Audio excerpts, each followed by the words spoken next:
Well, today we are looking at one of the coolest radios for an older truck. In this case, we are doing it on a Chevy Silverado 2007, but it should work for any Chevy Silverado from 2007 all the way up to 2013.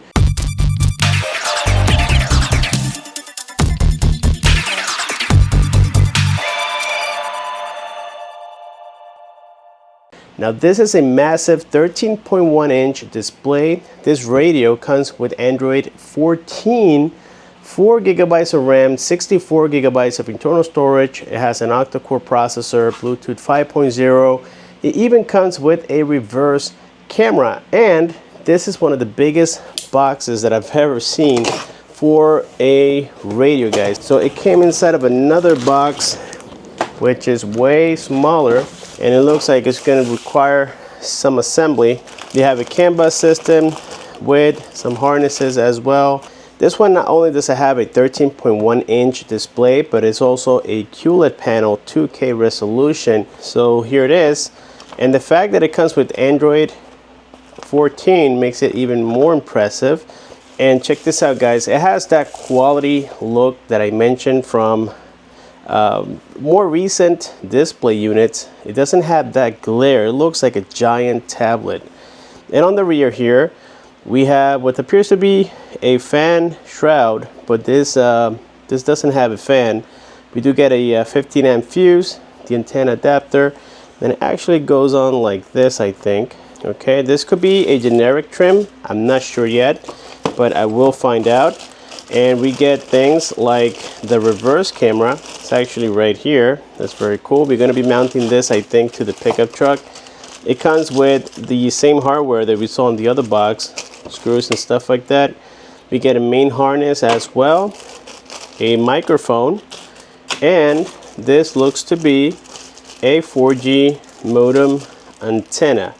Well, here's a first tip. In order to get this whole entire bezel, which is the one corresponding to the Chevy Silverado 2007 to 2013, you had to press in the clips. I thought this was going to be mounted to the vehicle directly, but no, you have to press them in and they will come out.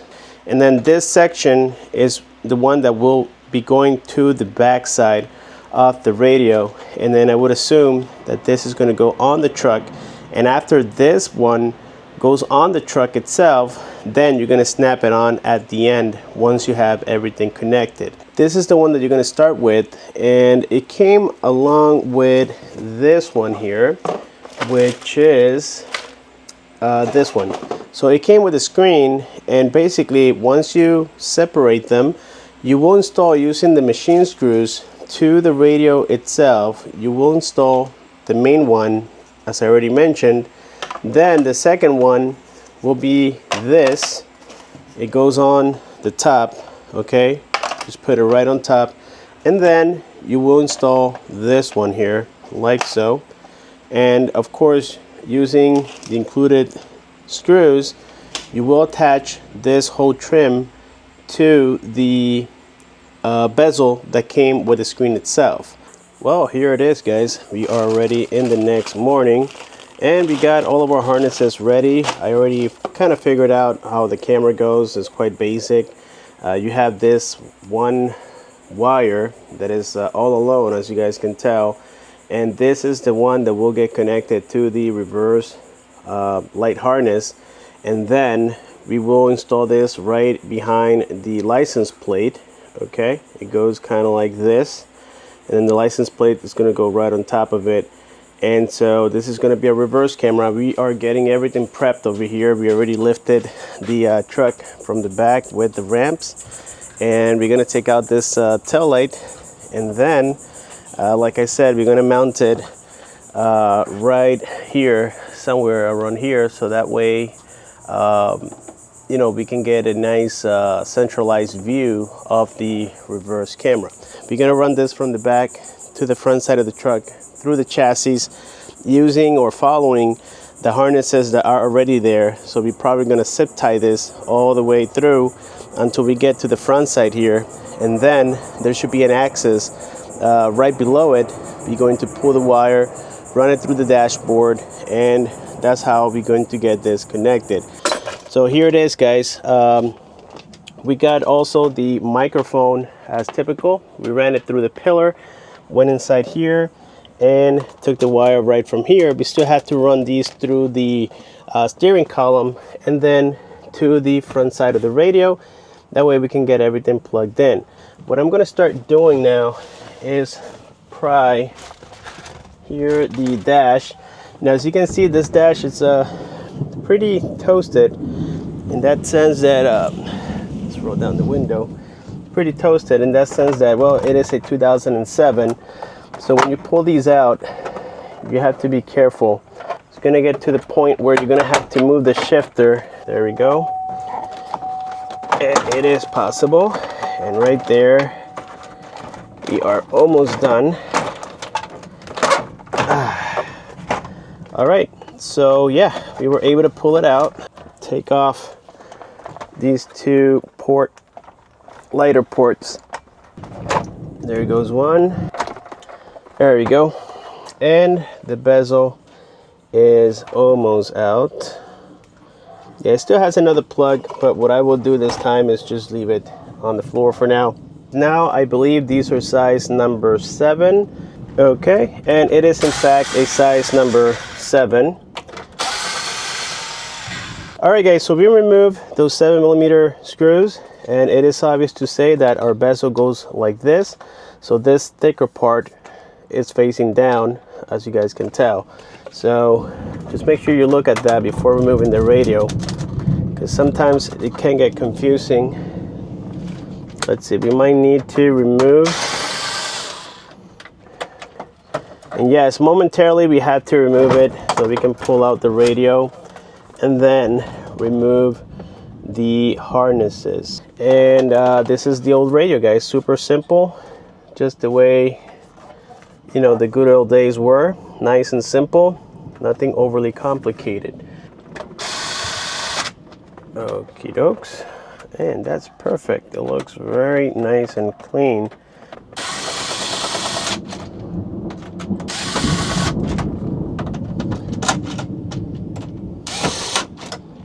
Well, we just, with the help of the owner, of course, we just transferred the video wire, which is right here. We have a couple of harnesses in here, and one of them is going to be a specific for that reverse camera. We're going to try this one, this little lonely wire we have here, just to see if we can get it to work. And I think we can open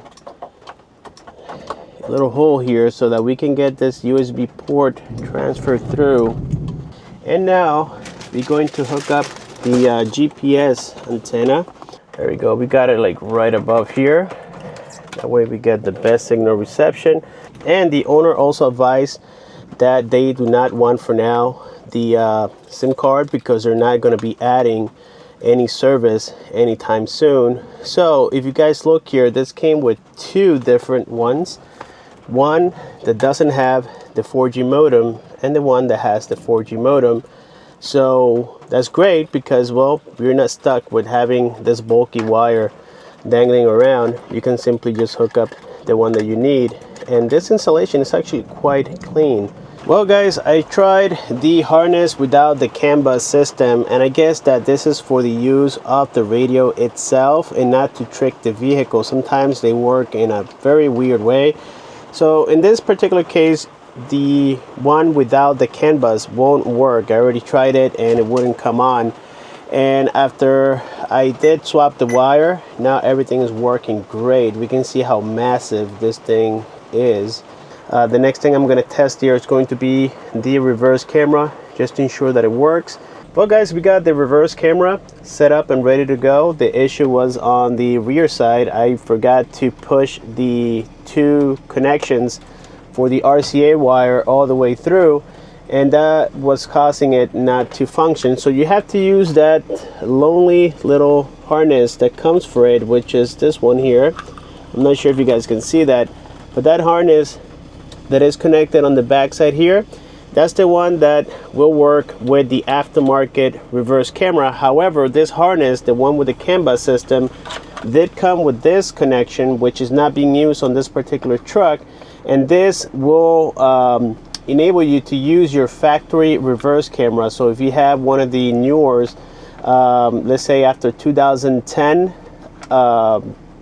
GMC or sorry Chevy Silverado or even GMC Sierra, then you're going to use this plug. In this case, we're only using 2 of them. So I'm going to try to show you here everything I connected. So the first one we have is the FM antenna that comes straight from the truck. The second one is going to be our GPS, which is up here, all right, with the double adhesive. It's very nice and firm on there. Then the next one we have is for the camera, which is this one. So we have the camera that comes all the way from the rear, and then it connects to this little harness that only has the RCA. I believe this is the female side, and that's for that. Then you're gonna have your main harness with the CAN bus system and all that good stuff. I did connect it, or I'm sorry, this is the it's not the main harness. This is the harness that will give you part of the CAN bus actually. Yes, I was correct, but it also connects with the main harness, and it gives you the microphone. Don't forget about the mic. The next one we have here is the chime. I did connect the chime because it disappeared without the factory radio, so I glued it straight ahead where the AC duct is, right there. I'm pretty sure you guys can see it straight ahead, and I connected it. It goes right on here. Let me show you. It's a different type of connector. Let me see. There we go. So it is connected here, and then we got the reverse camera, we had the microphone, we had the FM antenna, and also we did drill, as I told you guys before, we drilled a little hole here, and we ran the USB with the data connection here through the glove compartment. That way, in case they want to plug it in directly, they have access to that as well. And of course, we installed the bezel. So now all we have to do, guys, is just tuck everything in, okay? And before we snap it on, it is important that you guys just put on the key and make sure that everything starts, okay? And we are getting a reception because, of course, there's sound coming from it. Okay, we're gonna block the sound, and as you can see, this truck is quite simple. It doesn't have the steering wheel controls or anything like that, so we don't have to worry about getting those programmed. The reverse camera is, in fact, we still have to adjust it and clean it, but it is working, which is super neat, and everything seems good. So I think we are ready to go ahead and snap it on. And there it is, guys. It came out to be super clean. Let me show you that here from the rear. I'm not sure if you can see that, but it came out super clean. I have access to the AC controls, and also the shifter here doesn't interfere with anything. As a matter of fact, even if I try, there's at least like just about an inch from the shifter to the radio, and it doesn't block the view either, as you guys can probably observe. So this is the operating system. As I told you guys before, we do have here on system, if you go to about device, you will notice how we do have Android 14 right on there, which is super awesome. We get a little task killer as well. We have things like the Play Store, YouTube. It's like a huge tablet, as you guys can imagine. So we had the Play Store, radio app, Chrome. We get everything that a tablet comes with. And this one has also an octa-core processor, which is super awesome. And right here is where we have the CarLink 2.0. So you will have to connect to the Bluetooth of this vehicle, in which we're going to rename to Silverado, and we're going to leave everything else just the way it is. There we go, Silverado. And now we're going to enter our pin, 4 zeros, and it looks like we are all set and connected.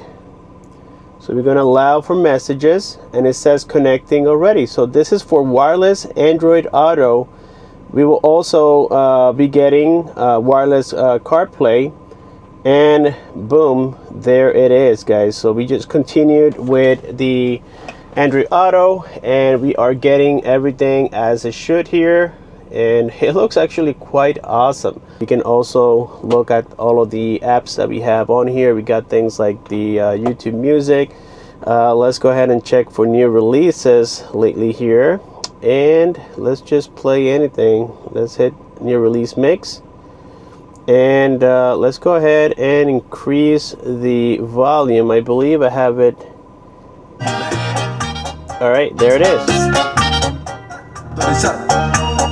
All right, so at least you guys can hear that everything is working great. No issues there. The maps are working great. And this is the animation right here. We have it in kilometers per hour. The owner of this truck might want it in miles per hour, but a lot of those settings you can change directly from here. We got things like the device. We have general. We get factory. Now for factory, there should be a password somewhere. It is 3368. Confirm, and that'll take you to the factory settings. Wow, it seems quite cool. The next thing that this person is going to get is going to be the speakers for the doors, just to get something a little bit better. But man, this is a very nice upgrade for $299, guys. It looks like it's going to be a very, very good unit here. We have the navigation, so we had to set up an app for this, and we are offline. So something about Google Maps is that, you know, it is recommended that you connect to hotspot. That way everything works better. And the Play Store, again, you will have to sign in. And from here, guys, you can get things like Netflix. You can do a lot of streaming apps directly from here. Unfortunately, like I said, we don't have the steering wheel controls, and for that reason we can't hook them up yet. The reverse camera is functioning, as we already witnessed. And yeah, I mean, this thing is pretty complete if you guys ask me. We have here our little quick toggles, as I call them. We get eye comfort. This is in case you're riding at nighttime. I believe you can go down more. Actually, you can't. You can adjust your screen right here, the brightness. And I want to show you here briefly from the other side how it looks, which is actually very nice. As you can see, it is sticking out a little bit, but that's the view from here. And then we had the view from the other side. Let me show you. And this is the view from this side. As you guys can tell, that looks pretty clean even from the back side. And so this is our USB port right here. As I told you guys earlier, it can't go in because it's too thick, and it won't come out because of that little nut that I made on it. And that's it. So all we got to do, guys, is just clean all this up. We didn't use this adapter. This is for newer Silverados. This is a USB adapter so that you can use your factory USB. We didn't use the 4G antenna, and we didn't use this harness because we didn't need the little SIM tray. But if you do, you can do the same thing. Just run it through here and put it on the glove compartment if you want to do that. The factory harness without the CAN bus wasn't needed either. So I'm going to put everything in one bag. With this being said, thank you so much for watching. Subscribe, comment, and share. Click on the bell icon so that you don't miss future videos like this. And I'll see you guys on my next one.